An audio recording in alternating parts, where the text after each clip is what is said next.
హోరాహోరీగా సాగుతున్న పులివెందుల జెడ్పీటీసీ ఉప ఎన్నికల ప్రచారం మరి కాసేపట్లో ముగియబోతోంది. ఇప్పటి వరకు అభ్యర్థుల ప్రచారంతో హోరెత్తిన మైకులు సాయంత్రం 5 గంటల నుంచి మూగబోతున్నాయి. ఉప ఎన్నికకు టీడీపీ ప్రతిష్టాత్మకంగా తీసుకోవడంతో ప్రచారంలో టీడీపీ ఇన్ఛార్జ్ బీటెక్ రవి, మంత్రి సవితతో సహా పలువురు మంత్రులు, నేతల క్యాంపెయిన్లో పాల్గొన్నారు. ఇక వైసీపీ నుంచి అవినాష్ రెడ్డితో సహా మరికొందరు ప్రచారం చేశారు. ఎల్లుండి జరగబోతున్న పోలింగ్ కోసం ఏర్పాట్లు చేస్తున్నారు అధికారులు. ఇప్పటికే బ్యాలెట్ బాక్సులు సిద్ధం చేశారు. ప్రతి పోలింగ్ కేంద్రం వద్ద లైవ్ వెబ్ కాస్టింగ్ కోసం సీసీ కెమెరాస్ ఏర్పాటు చేసింది ఎన్నికల కమిషన్.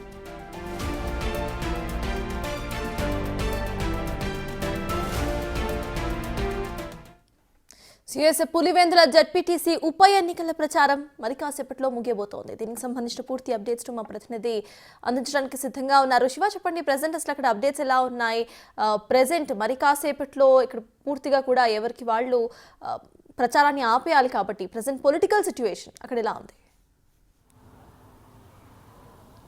సర్దార్, మరి కాసేపట్లో పులివెందుల జెడ్పీటీసీ ఉప ఎన్నికల ప్రచారం ముగియనుంది. సాయంత్రం 5 గంటల తర్వాత మైకులు మొత్తం బంద్ కాబోతున్నాయి. ఎన్నికలు ఎవరైతే నాయకులు ప్రచారాన్ని చేపట్టారో వాళ్ళందరూ కూడా ఇక్కడి నుంచి స్థానికంగా నేతలు వెళ్ళిపోబోతున్నారు. సో 5 గంటల తర్వాత మాత్రం ఎట్టి పరిస్థితుల్లో ఎవరు కూడా ప్రచారం నిర్వహించకూడదని ఒక నిబంధనలు మాత్రం అధికారులు స్ట్రిక్ట్గా అది అమలు చేస్తున్నారు. అయితే దీనికి సంబంధించి మాత్రం రేపటి నుంచి కూడా ఇంతవరకు ఒక ఎత్తు అయితే రేపటి నుంచి కూడా మరో ఎత్తు. రేపటి నుంచి ఎన్నికల ఏజెంట్లు వాటికి సంబంధించి కూడా మొత్తం కసరత్తు ప్రారంభించారు నాయకులు. అయితే ఇప్పటివరకు అధికారులు మాత్రం ఎన్నికలకు సంబంధించి కూడా ప్రతి పోలింగ్ బూత్లో, కడప జిల్లాకు సంబంధించి పులివెందులలో ప్రతి పోలింగ్ బూత్లో ఎన్నికల కమిషన్ లైవ్ వెబ్కాస్టింగ్ సీసీ కెమెరాలు ఏర్పాటు చేశారు. పోలింగ్ బాక్సులు మొత్తం సిద్ధం చేశారు. ప్రతి కేంద్రానికి సంబంధించి కూడా ఏ కేంద్రంలో ఎంతమంది ఓటర్లు ఉన్నారో, అక్కడ ఆ సమస్యాత్మక ప్రాంతాలు ఏంటి, ఈ అంశాలంటే గుర్తించారు. ప్రతి కేంద్రంతో కూడా ఎన్నికల కమిషన్తో పాటు పోలీసులు కూడా కొన్ని సీసీ కెమెరాలు ఏర్పాటు చేశారు. వీటితో పాటు డ్రోన్ కెమెరాలు ఏర్పాటు చేశారు. వాటన్ని కూడా మొత్తం నిరంతరం ఒక నిఘా ఉంటుంది. వీటన్నిటి చుట్టూ ఎవరు కూడా ఎలాంటి అసాంఘిక చర్యలు కాల్పడినా కూడా పోలీసులు భారీ భద్రత ఏర్పాటు చేశారు. దాదాపు ఒక పులివెందుల మండలానికి 500 మందిని పోలీసులు ఏర్పాటు చేశారు. దాదాపు 4 ఫ్లోటులను కూడా ఏర్పాటు చేశారు. అంటే ఇక్కడ ఎవ్వరు కూడా స్థానిక ఓటర్లు తప్ప ఉండడానికి లేదు. ఎలాంటి ఘర్షణ జరగకోకుండా ఇప్పటికే జిల్లా ఎస్పీ సైతం గట్టిగా ఆదేశాలు జారీ చేశారు. డిఐజీ సైతం ఇప్పటికే పులివెందులు చేరుకున్నారు. పులివెందులు మొత్తం ఇప్పటికే జల్లెలు పట్టారు. స్థానికేతలు ఎవరు కూడా ఉండకూడదని ఆదేశాలు జారీ చేసిన నేపథ్యంలో మాత్రం రేపటి నుంచి కూడా ఎన్నికల పర్వం ప్రచారం ముగిసి మాత్రం ఎల్లుండి మాత్రం ఒక ఎన్నికల సమయం ఆసన్నమైన నేపథ్యంలో ఈ పరిస్థితి మరింత ఉత్కంఠగా మారింది. సర్తాజ్, అయితే శివ, ప్రెసెంట్ అక్కడ మరి కాసేపట్లో ఇందాక మీరు చెప్పినట్టు 5 o'clock అంటే 1.5 hourలో అందరూ కూడా ఇటు మైక్స్ ఆఫ్ చేసేయాల్సిన అవసరం అక్కడ ఉంది. అయితే ఇప్పటి వరకు మనం చూసాం పులివెందుల కంప్లీట్గా ఒక హాట్ టాపిక్గా నిలిచింది ఏపీలో. మరి టీడీపీ, వైసీపీ నేతలు అక్కడ ఎలా ఉన్నారు? ఎంత కాన్ఫిడెంట్గా ఉన్నారు? వాళ్ళేమంటున్నారు? సర్తాజ్, ఎందుకంటే ఇది ఒక పులివెందులు అంటేనే గత 40 ఏళ్ళుగా ఇది వైఎస్ఆర్ కాంగ్రెస్ పార్టీ అంటే వైఎస్ కుటుంబాన్ని అడ్డాగా మార్చారు. అయితే వైఎస్ కుటుంబంలో ఇన్ని ఏళ్ళుగా మీ కుటుంబానికి పులివెందుల ప్రజలు ఆదరించారు. ఇన్ని ఏళ్ళుగా వైఎస్ రాజశేఖర్ని గెలిపించారు, ముఖ్యమంత్రి అయ్యారు. వైఎస్ జగన్మోహన్ గెలిపించారు, ముఖ్యమంత్రి అయ్యారు. అయితే స్థానికంగా ఉన్న పులివెందుల సమస్యలు ఎందుకు ఇప్పటికీ ఇలాగే ఉన్నాయి? తండ్రి కొడుకులు ఇద్దరు ముఖ్యమంత్రిగా పనిచేశారు. అయితే కనీసం ఈ ప్రాంతంలో తాగునీటి సమస్య కూడా ఇంతవరకు కొంత పరిష్కారం కాలేదు. వీటితో పాటు రైతులకు అందాల్సిన సాగునీరు కూడా ఇప్పటివరకు కొన్ని సమస్యలు ఇంకా పడగదు. అయితే తెలుగుదేశం పార్టీ కూటమి అధికారంలోకి వచ్చిన తర్వాత ఇప్పుడు ఏదైతే ఎన్నికలు జరుగుతున్నాయో అదే ప్రాంతంలో ఎర్రపల్లి చెరువుకు 30 క్యూసెక్ నీటి ఇచ్చేదానికి కూడా ఈరోజు ముఖ్యమంత్రి చంద్రబాబు జీవో సైతం జారీ చేశారు.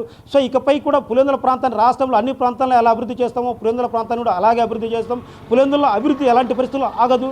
మా అభివృద్ధిని చూసి ఓటేయాలంటూ తెలుగుదేశం పార్టీ కోరుతుంటే వైఎస్ఆర్ కాంగ్రెస్ పార్టీ మాత్రం కేవలం అధికారాన్ని అడ్డం పెట్టుకొని ఇక్కడ వైఎస్ఆర్ కాంగ్రెస్ పార్టీ నేతలపై అక్రమ అరెస్టులు బనాయించి మమ్మల్ని అందరినీ ఎన్నికల్లో పాల్గొనకూడదని ఒక కుట్రలు పడుతున్నారు. వీటితో పాటు ఇక్కడైతే గతంలో ఎప్పుడు లేని సంప్రదాయాన్ని తేదీస్తూ ఒక గ్రామానికి చెందిన ఓటర్లు మరో గ్రామానికి షిఫ్ట్ చేశారు. అంటే కేవలం వైఎస్ఆర్ కాంగ్రెస్ పార్టీ కార్యకర్తలు ఓటు ఏడుతున్న కుట్రతో చేశారంటూ కూడా ఆరోపణలు, ప్రత్యారోపణలు ఇదంతా ఉత్కంఠగా మారినప్పటికీ కూడా ఇవన్నీ ఇప్పటి వరకు మాత్రమే.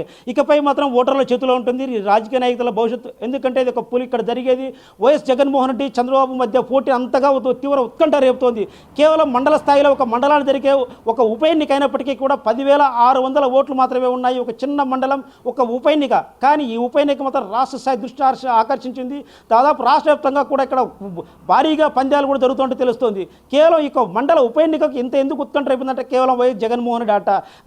గత ప్రభుత్వంలో కుప్పంలో మున్సిపాలిటీని గెలిచి చంద్రబాబుకి షాక్ ఇచ్చిన గత ప్రభుత్వం సేమ్ అదే ఫార్ములా అనుసరించి పులివెందుల్లో కూడా జెడ్పీటీసీని కొట్టి ఎట్టి పరిస్థితుల్లో జగన్మోహన్ రెడ్డికి గట్టి షాక్ ఇవ్వాలంటూ కూడా తెలుగుదేశం పార్టీ భావించింది. దీనికి సంబంధించి కూడా పూర్తి స్థాయిలో కసరత్తు చేశారు. రాష్ట్ర వ్యాప్తంగా ఉన్నటువంటి తెలుగుదేశం పార్టీ నేతలందరూ సైతం ఇక్కడ తీష్టవేసి పూర్తి స్థాయిలో ప్రచారాన్ని సాగించారు. వీటితో పాటు మంత్రులు సైతం ఇక్కడే ఉన్నారు.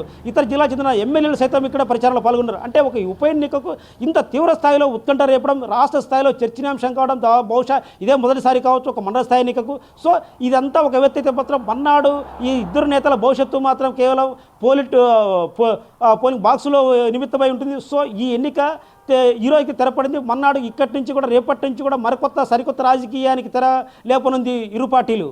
సర్తాజ్ రైట్. ఇక శివాదిని ఇందాక నిన్ను మాట్లాడుతూ కూడా పోలింగ్ బూత్స్ ని కావాలని దూరంగా ఏర్పాటు చేశారని కూడా అన్నారు. సో దానికి సంబంధించి వైసీపీ నేతలు ఇది ఫైనల్ కాల్ కాబట్టి ఇప్పుడు ఎట్లా రియాక్ట్ అవుతున్నారు? పోలింగ్ బూత్స్ కు వెళ్ళడానికి అక్కడ ప్రజలు ఎంత సిద్ధంగా ఉన్నారు? ఎస్ సర్తాజ్, ఎందుకంటే ఒక పోలింగ్ బూత్కు మరో పోలింగ్ బూత్కు ఒక గ్రామానికి మరో గ్రామానికి 2 నుంచి 4 కిలోమీటర్లు ఉంటుంది. నల్లగొండవరపల్లి గ్రామానికి చెందిన ఓటర్లు ఎవరైతే ఉన్నారో నల్లపరెడ్డిపల్లిలో ఓటు వేసే విధంగా కొంత మార్పులు చేశారు. ఇదంతా కేవలం ఇది వైఎస్ఆర్ కాంగ్రెస్ పార్టీ కార్యకర్తలు ఓటు వేయకూడదనే తెలుగుదేశం పార్టీ కుట్రలు పని అక్కడ అదే గ్రామంలో పోలింగ్ బూత్ ఉన్నప్పటికీ కూడా నల్లపరెడ్డిపల్లికి ఎందుకు మార్చారంటూ కూడా వైఎస్ఆర్ కాంగ్రెస్ పార్టీ ఇప్పటికే ఎన్నికల కమిషన్ ఆశ్రయించింది. జిల్లా కలెక్టర్కి ఫిర్యాదు చేశారు, పోలీసులకు ఫిర్యాదు చేశారు. అయితే ఈ తెలుగుదేశం పార్టీ మాత్రం దీంట్లో మాకు ఎలాంటి సంబంధం లేదు, మాకు అంత శక్తి లేదు, ఒకవేళ మాకు అసలు చేసే అవసరం లేదు, కేవలం ఈ ప్రక్రియ అంతా ఎన్నికల కమిషన్ చూసుకుంటుంది, ఇది మాకు సంబంధించిన అంశం. ఒకవేళ అందులో మా ఓటర్లు కూడా ఉంటారు. సో ఒకే గ్రామ పంచాయతీలో దొరుకుతుంది కాబట్టి అక్కడి నుంచి తమ వ్యక్తిగత వాహనాలు కావచ్చు, ఇంకేదైనా ట్రాక్టర్ వెళ్ళి ఓటు వేసుకోవచ్చు. కానీ ఎన్నికల కమిషన్ తీసుకున్న నిర్ణయానికి మా పార్టీకి ఎలాంటి సంబంధం లేదు. అన్నిటితో పాటు ఒకవేళ అలాంటి పరిస్థితి ఉంటే మేము క్యాప్చరింగ్ చేసుకోవచ్చు. కానీ అలాంటి ఏం పలవలేదు. కేవలం ఒకే గ్రామ పంచాయతీల ఓటర్లు మాత్రం జస్ట్ వాటికి స్లిప్పులు మాత్రం కొద్దిగా మారాయి. సో ఇప్పటికే స్లిప్పులు పంపిణీ చేసాం. అనెక్సర్ 7 కూడా ఇప్పటికే పూర్తి అయిపోయింది. సో ఈ పరిస్థితుల్లో కూడా వీటిని మార్చే అవకాశం ఉండదు కాబట్టి ఖచ్చితంగా పక్కలో ఉన్నటువంటి 2 నుంచి 4 కిలోమీటర్ల గ్రామంలో ఓటర్లు ఇక్కడి నుంచి వేసుకోవడానికి కూడా ఏదైనా వాహనాలు ఏర్పాటు చేసుకోవచ్చు అని కూడా తెలుగుదేశం పార్టీ సూచిస్తుంది. అయితే ఇది మాత్రం వైఎస్ఆర్ కాంగ్రెస్ పార్టీ తీవ్రంగా ఖండించి ఇది ఖచ్చితంగా గత 2021 ఎన్నికలకు విరుద్ధంగా ఉంది. ఇప్పటివరకు విధానాన్ని మార్చేది కేవలం ఈ ఎన్నికల్లో ఇలాంటి కొత్త విధానాన్ని తీసుకొచ్చారు. ఇది కేవలం వైఎస్ఆర్ కాంగ్రెస్ పార్టీ దెబ్బతీయడానికంటూ కూడా అయితే ఇప్పటికి మాత్రం ఆల్రెడీ ఆల్మోస్ట్ ప్రక్రియ అంతా ఎన్నికల ప్రక్రియ పూర్తి అయిపోయింది. స్లిప్పులు పంపిణీ చేశారు, అనెక్సర్ 7 విడుదల చేశారు. సో ఈ నేపథ్యంలో వీటిని మార్చడం పూర్తి స్థాయి అసంభవం. సో ఈ నేపథ్యంలో మాత్రం అక్కడ ఎన్నికల ప్రక్రియ ఎలా జరగాలి ఏంటి అనేది మాత్రం ఎన్నికల కమిషన్ చూసుకుంటుంది. ఇప్పటికే పూర్తి స్థాయిలో ప్రతి పులివెందులకు సంబంధించి 15 పోలింగ్ బూత్ ఉంటే 15 పోలింగ్ బూత్లు లైవ్ వెబ్ కాస్టింగ్ అరేంజ్ చేశారు. వీటితో పాటు పోలీసులు కూడా ప్రత్యేకంగా సీసీ కెమెరాలు ఏర్పాటు చేస్తున్నారు కొన్ని సమస్యాత్మక ప్రాంతాల్లో. వీటితో పాటు డ్రోన్ కెమెరాలు దాదాపు ఒక 10 నుంచి 15 డ్రోన్ కెమెరాలు ఏర్పాటు అంటే నిత్యం ఆ ప్రాంతం మొత్తం కూడా పోలీసుల వలయంలో ఉంటుంది. ఎక్కడ ఏం జరిగినా కూడా నిమిషాలు తెలిసే విధంగా కూడా పోలీసులు గట్టి భద్రత చర్యలైతే తీసుకున్నారు. సో ఎట్టి పరిస్థితుల్లో ఎన్నిక జరిగి తీరుతుందంటూ ఒకవైపు ఎన్నికల పోలీసులు చెబుతుంటే ఖచ్చితంగా ఈ ఎన్నికల్లో తెలుగుదేశం పార్టీ మొదటిసారి పులివెందుల్లో గెలిచి తీరుతాం, పులివెందులో తెలుగుదేశం పార్టీ జెండర్ నాటుతామని ధీమాగా చెబుతున్నారు Sardar. Shiva, if in case పులివెందులో టీడీపీఏ గెలిచింది అని అనుకుందాం, కూటమి ప్రభుత్వం గెలిస్తే వైసీపీ డిఫెన్స్లో పడిపోతుంది అనుకోవాలా? పొలిటికల్ కెరీర్ ఆఫ్ వైసీపీ ఎలా ఉంటుంది అనుకోవాలి? తప్పకుండా సర్దార్, ఇక్కడ దాదాపు 40 ఏళ్ళుగా అంటే వైఎస్ఆర్ కాంగ్రెస్ పార్టీ కాదు, వైఎస్ కుటుంబం ఇక్కడ అధికారంలో ఉంది. వైఎస్ కుటుంబానికి ఇక్కడ ప్రజలు పట్టం కడుతున్నారు. వైఎస్ రాజశేఖర రెడ్డి ఎమ్మెల్యేగా గెలిచారు, ఎంపీగా గెలిచారు. వైఎస్ వివేకానంద రెడ్డి ఎమ్మెల్యేగా గెలిచారు, ఎంపీగా గెలిచారు. వైఎస్ జగన్మోహన్ రెడ్డి ఎమ్మెల్యేగా గెలిచారు, ఎంపీగా గెలిచారు. తర్వాత వైఎస్ అవినాష్ రెడ్డి ఇక్కడ ఎంపీగా కొనసాగుతున్నారు. అంటే దాదాపు 1978 నుంచి కూడా వైఎస్ రాజశేఖర రెడ్డి రాజకీయ ఆరంగేట్రం నుంచి కూడా ఇక్కడ ఎన్నిక ఏదైనా సరే మాత్రం వైఎస్ కుటుంబానికి ప్రజలు పట్టం కడుతున్నారు. అయితే ఇప్పటికీ ఎందుకు ఈ కొన్ని సమస్యలు ఇక్కడ పరిష్కారంగా ఉన్నాయి. తెలుగుదేశం పార్టీ కూటమి అధికారంలోకి వచ్చిన తర్వాత పూర్తి స్థాయిలో పులివెందులు పూర్తిగా మార్చేస్తాం. ఈ పులివెందుల అడ్డా ఎవరు అడ్డా కాదు, ఇది ప్రజల అడ్డా, ప్రజల తీర్పుకు ప్రతి ఒక్కరు శిరసాహ వహించాలని తెలుగుదేశం పార్టీ ఒక కంకణ కట్టుకొని ఎన్నికల్లో ఒక ప్రతిష్టాత్మకంగా తీసుకుంది. అయితే ఈ ఎన్నికల్లో ఒకవేళ తెలుగుదేశం పార్టీ గెలిస్తే మాత్రం పూర్తిగా రాజకీయ ముఖ చిత్రం మారే అవకాశాలు కనబడుతున్నాయి.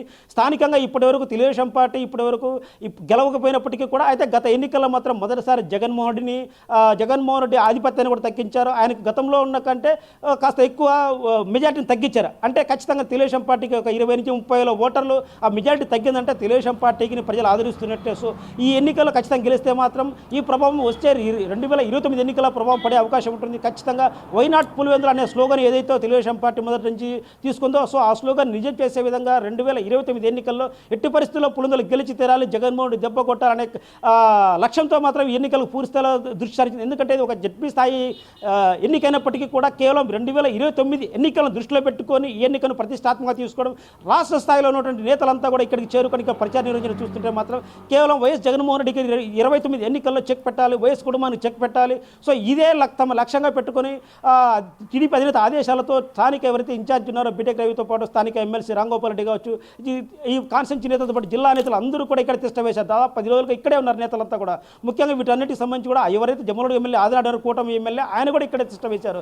నిన్న సీఎం రమేష్ నాయుడు సైతం ప్రచారం పాల్గొన్నారు. అంటే ఇక్కడ వైఎస్ఆర్ కాంగ్రెస్ పార్టీని దెబ్బ కొట్టడానికి, వైఎస్ జగన్మోహన్ రెడ్డిని దెబ్బ కొట్టడానికి తెలుగుదేశం పార్టీ కాదు కూటమి నేతలు కూడా ఇక్కడ అంతా కూడా మొత్తం అంతా కంకణం కట్టుకున్నారు. ఎట్టి పరిస్థితుల్లో పులివెందులను కొట్టాలి, జగన్మోహన్ రెడ్డిని దెబ్బ తీయాలి, ఇదే లక్ష్యంగా తెలుగుదేశం పార్టీకి ఖచ్చితంగా పావులు కదిపిందని చెప్పవచ్చు. సో ఈ నేపథ్యంలో ఖచ్చితంగా ఎన్నిక అందుకే రాష్ట్ర స్థాయిలో తీవ్ర చర్చనీయాంశం అయింది. ఒక మండల స్థాయి ఎన్నిక ఎందుకు చర్చాంశం అంటే కేవలం ఇక్కడ వైఎస్ జగన్మోహన్ రెడ్డి ఈ ప్రస్తుతానికి కూడా ఇక్కడ ప్రజలంతా భావిస్తున్న అంశం కూడా కేవలం వైఎస్ ఇక్కడ పోటీ జరిగే లతారెడ్డి హేమంత్ రెడ్డి మధ్య కాదు, కేవలం వైఎస్ జగన్మోహన్ రెడ్డి వైఎస్ చంద్రబాబు నాయుడు మధ్య. అంటే అంత తీవ్ర ఉత్కంఠ రేపుతోంది. ఈ అభ్యర్థులు వీరైనప్పటికీ కూడా ఇక్కడ పార్టీలు అధినేతలు గుర్తు చేసుకుని ఓటేసే పరిస్థితి ఇక్కడ నెలకొంది. Sartaj. Right, thank you Shiva.